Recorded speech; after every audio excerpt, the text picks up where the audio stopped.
Good morning বন্ধুসকল, সুপ্ৰভাত। আশা কৰোঁ আপোনালোকৰ সকলোৰে ভাল। ইউনিভাৰ্ছ ব্ৰহ্মাণ্ডৰ ওচৰত সদায় প্ৰাৰ্থনা কৰোঁ যাতে আপোনালোকক সকলোকে ভালে ৰাখে, কুশলে ৰাখে। তাৰে কামনাৰে আজি ভিডিঅ'টো আৰম্ভ কৰিব লৈছোঁ। তো বন্ধুসকল, আমাৰ জীৱনলৈ কেতিয়াবা এনেকুৱা বহুত ডাঙৰ ডাঙৰ বাধা আহে ন? আপোনালোকৰ আহে নে নাই জনাব, ঠিক আছে।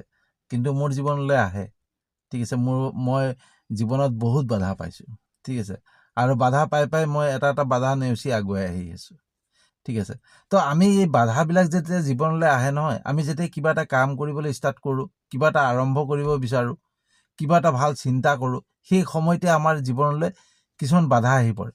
আৰু সেই বাধাবিলাকক লৈ পেলাই কি হয়, আমি ভাঙি পৰোঁ, আমি দুৰ্বল হৈ পৰোঁ, আমি ভয় কৰোঁ আগুৱাই যাবৰ কাৰণে, ঠিক আছে। কিন্তু এই বাধাবিলাক যে আমাৰ জীৱনলৈ আহে নহয়, আমাক দুৰ্বল কৰিবলৈ নহয়।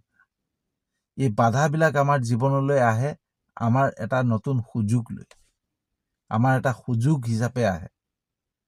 আমাক এই বাধাখিনি মানুহে দিয়ে বুলি ভাবোঁ, যে আমি কিবা এটা কৰিব খুজিছোঁ, আমাক মানুহে বাধা দিছে বা কিবা পৰিস্থিতিয়ে বাধা দিছে, ঠিক আছে। আমি পৰিস্থিতি বা মানুহক ভাবোঁ যে আমাক এই বাধাখিনি দিছে। কিন্তু এই বাধা পৰিস্থিতি বা আমাৰ কোনো মানুহে নিদিয়ে, আমাক প্ৰকৃতিয়ে দিয়ে, ঠিক আছে। আমাক ইউনিভাৰ্ছে দিয়ে, ব্ৰহ্মাণ্ডে দিয়ে। আৰু এই বাধাখিনি এটা কাৰণেই আমাক দিয়ে, যাতে আমাৰ এই দীঘলীয়া জীৱন যাত্ৰাত আমি সহজতে পাৰ কৰিব পাৰোঁ। আমাৰ জীৱনটো বহুত ডাঙৰ। এই জীৱনটোক চলি যাবৰ কাৰণে, এই জীৱনটোক লৈ পেলাই সংগ্ৰাম কৰিবৰ কাৰণে আমাক বহুত শক্তিৰ প্ৰয়োজন হয়, আমাক বহুত ঊৰ্জাৰ প্ৰয়োজন হয়। আৰু সেই শক্তিখিনি আৰু সেই ঊৰ্জাখিনি দিবৰ কাৰণেই আমাৰ জীৱনলৈ বাধা আহে, যাতে বাধাখিনিক আমি নেওচিব পাৰোঁ, ঠিক আছে। আৰু যেতিয়াই আমি বাধাক নেওচিব পৰা আমাৰ ক্ষমতা আহি যাব নহয়, জানি লওক আমাৰ শক্তি আহি গৈছে, আমি এই জীৱনটোক সহজতে পাৰ কৰিব পাৰিম। আৰু সেইকাৰণে আমাৰ জীৱনলৈ বাধা আহে, ঠিক আছে। বন্ধুসকল, আপোনালোকে এটা সাধাৰণ উদাহৰণ দিওঁ, ঠিক আছে। আপোনালোকে চাবচোন, চৰাই যেতিয়া কণী পাৰে, কণীটো যেতিয়া উমনিত বহে, চৰাইয়ে কি খুটিয়াই খুটিয়াই পোৱালিটোক উলিয়াই নেকি? কণীটোক খুটিয়াই খুটিয়াই ভাঙি পেলাই পোৱালিটোক উলিয়াই নেকি? কেতিয়াও খুটিয়াই খুটিয়াই পোৱালিক নুলিয়াই। আপোনালোকে কুকুৰা পালন কৰিছে চাগে, কুকুৰা পুহিছে ঘৰত, হয়নে? হাঁহ পুহিছে। তো কুকুৰা যেতিয়া উমনিত বহে, ঠিক আছে, বা হাঁহজনী উমনিত বহিছে, তো হাঁহজনীয়ে বা কুকুৰাজনীয়ে কণীটো ফুটুৱাই পেলাই পোৱালি জগায় নেকি? ফুটাই ফুটাই পোৱালিকেইটাক উলিয়াই নেকি? নুলিয়াই। পোৱালিটোৱে নিজে কণীটোক ফালিবলৈ চেষ্টা কৰে, আৰু জোৰ জবৰদস্তি ফালি চেষ্টা কৰি পেলাই কণীটোৰ পৰা বাহিৰলৈ ওলায়।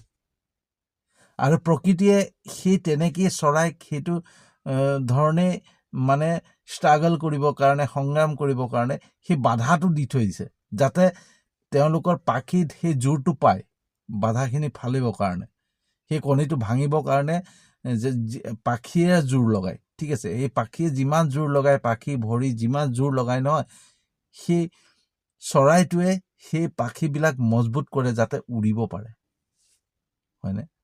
সেই পাখিৰে যাতে আক্ৰমণ কৰিব পাৰে, সেইটো কাৰণে মজবুত কৰিবৰ কাৰণে চৰাই চিৰিকটিক সদায় কণীৰ পৰা নিজে ফাটি ওলায়, নিজে নিজে ওলায়। ঠিক সেইদৰে আমাৰ জীৱনৰ বাটত আমি যাতে যিকোনো সমস্যা, যিকোনো পৰিস্থিতিৰ সন্মুখীন হ'ব পাৰোঁ, যিকোনো বাধাক আমি নেওচি আগুৱাই যাব পাৰোঁ, তাৰ কাৰণেই, সেই শক্তি পাবৰ কাৰণেই, সেই ঊৰ্জা পাবৰ কাৰণেই আমাক প্ৰকৃতিয়ে বাধা দিয়ে, ঠিক আছে।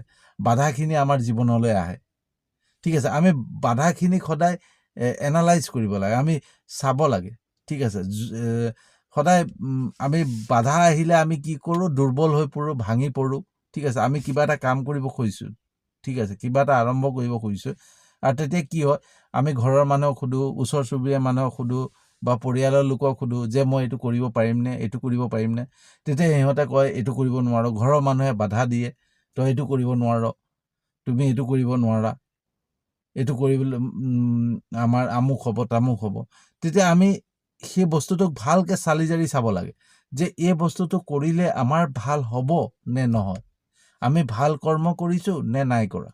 যদি আমি আমাৰ অন্তৰৰ পৰা যদি বিশ্বাস কৰোঁ যে এইটো মোৰ কাৰণে ভাল, মই এইটো কৰিলে মই আগুৱাই যাব পাৰিম, মোৰ আত্মবিশ্বাস আছে এইটো মই কৰিব পাৰিম, তেতিয়া সেই বস্তুটোক লৈ পেলাই আমি বাধা নেওচিবলৈ চেষ্টা কৰিব লাগে, আমি বাধাক ফালিবলৈ কাৰণে চেষ্টা কৰিব লাগে। আৰু যিমানেই আমি বাধাক নেওচিবলৈ চেষ্টা কৰিম নহয়, সেই বাধাটো সৰু সৰু হৈ গৈ থাকিব। এটা ষ্টৰি কওঁ বন্ধুসকল, সুন্দৰ ষ্টৰি, ঠিক আছে। এদিন কি হ'ল, শ্ৰীকৃষ্ণ আৰু বলৰাম এখন হাবিৰ মাজেদি গৈ আছিলে, আৰু হাবিৰ মাজেদি গৈ গৈ এঠাইত মানে ডাঙৰ জংঘল, ডাঙৰ অৰণ্যৰ মাজেদি শ্ৰীকৃষ্ণ আৰু বলৰাম গৈ আছিলে। আৰু গৈ থাকোঁতে ভাগৰ লাগোঁতে শ্ৰীকৃষ্ণই ক'লে, ইয়াতে অকণমান ৰেষ্ট লওঁ, অকণ আৰাম কৰোঁ।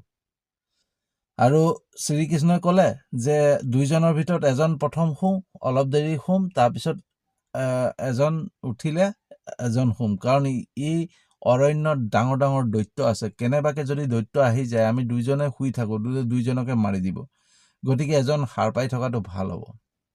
তেতিয়া বলৰামে ক'লে, ঠিক আছে, তই আগতে শুই ল।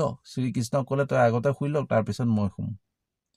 তাৰপিছত শ্ৰীকৃষ্ণ শুই গ'ল, বলৰাম থিয় হৈ ঘূৰি ফুৰিছে। আৰু তেনেকুৱাতে এটা দৈত্য আহিলে, ঠিক আছে, এটা অকণমানি হৈ পেলাই দৈত্য এটা আহিলে, ঠিক আছে। আৰু দৈত্যটো যিমানে বলৰামৰ ফালে আগুৱাই আহিছে, বলৰাম এখোজ দুখোজকে পিছুৱাই গৈছে, আৰু যিমানে বলৰাম পিছুৱাই গৈছে, দৈত্যটো লাহে লাহে লাহে লাহে ডাঙৰ হৈ হৈ গৈ আছে। বলৰাম যিমানে পিছলৈ আহিছে সিমান ডাঙৰ হৈছে, যিমান পিছলৈ আহিছে সিমান ডাঙৰ হৈছে। এটা সময়ত প্ৰকাণ্ড এটা দৈত্য হৈ গ'ল, আৰু বলৰামে সেই প্ৰকাণ্ড দৈত্যটোক দেখা পাই পেলাই নাৰ্ভাছ হৈ পেলাই বেহুচ হৈ গ'ল, পৰি গ'ল। পৰি যাওঁতে কি হ'ল, বলৰামৰ হাতখন গৈ শ্ৰীকৃষ্ণৰ গাত পৰিলে। শ্ৰীকৃষ্ণৰ গাত পৰোঁতে শ্ৰীকৃষ্ণই ঘপকৈ সাৰ পালে, সাৰ পাই দেখিছে এইটো এটা প্ৰকাণ্ড এটা মানে দৈত্য। দেখা পালে দৈত্যটো বহুত প্ৰকাণ্ড এটা দৈত্য। বলৰামে শ্ৰীকৃষ্ণই ভাবিলে এইটো কি বস্তু বুলি কৈ চাবৰ কাৰণে আগুৱাই গ'ল। যেতিয়াই শ্ৰীকৃষ্ণ এক খোজ আগুৱাই গৈছে, দৈত্যটো এক খোজ পিছলৈ গৈছে আৰু সৰু হৈ গৈছে। আকৌ শ্ৰীকৃষ্ণ এক খোজ আগুৱাই গৈছে, আকৌ দৈত্যটো এক খোজ পিছলৈ গৈছে, সৰু হৈ গৈছে। যিমানে শ্ৰীকৃষ্ণ দৈত্যটোৰ ফালে আগুৱাই গৈছে, দৈত্যটো সিমানে পিছুৱাই গৈছে আৰু সৰু সৰু হৈ গৈ পেলাই এটা সময়ত একেবাৰে অকণমানি হৈ গ'ল, আৰু শ্ৰীকৃষ্ণই তাক ধৰি পেলাই কঁকালত বান্ধি থৈ দিলে। পিছত বলৰাম উঠি পেলাই ইফালে সিফালে চাই পেলাই শ্ৰীকৃষ্ণই সুধিলে, কি হ'ল? বোলে ইয়াত এটা প্ৰকাণ্ড দৈত্য আছিলে, এই দৈত্যটো ক'ত গ'ল? তেতিয়া শ্ৰীকৃষ্ণই কঁকালৰ পৰা উলিয়াই পেলাই কৈছে, এইটো নেকি? বোলে অঁ, ইটোতো প্ৰকাণ্ড দৈত্য হৈ গৈছিলে, তই কেনেকৈ কঁকালত বান্ধিলি? তেতিয়া শ্ৰীকৃষ্ণই কৈছে যে যোনটো দৈত্য তুমি দেখা পোৱাৰ পিছতে তুমি পিছলৈ গৈছিলা, সিমানেই ডাঙৰ হৈ গৈছিলে, আৰু সেই দৈত্যটোক যিমানে মই দৈত্যটোৰ ফালে আগুৱাই গ'লো, দৈত্যটো সৰু হৈ গ'ল আৰু মই কঁকালত বান্ধি থলোঁ।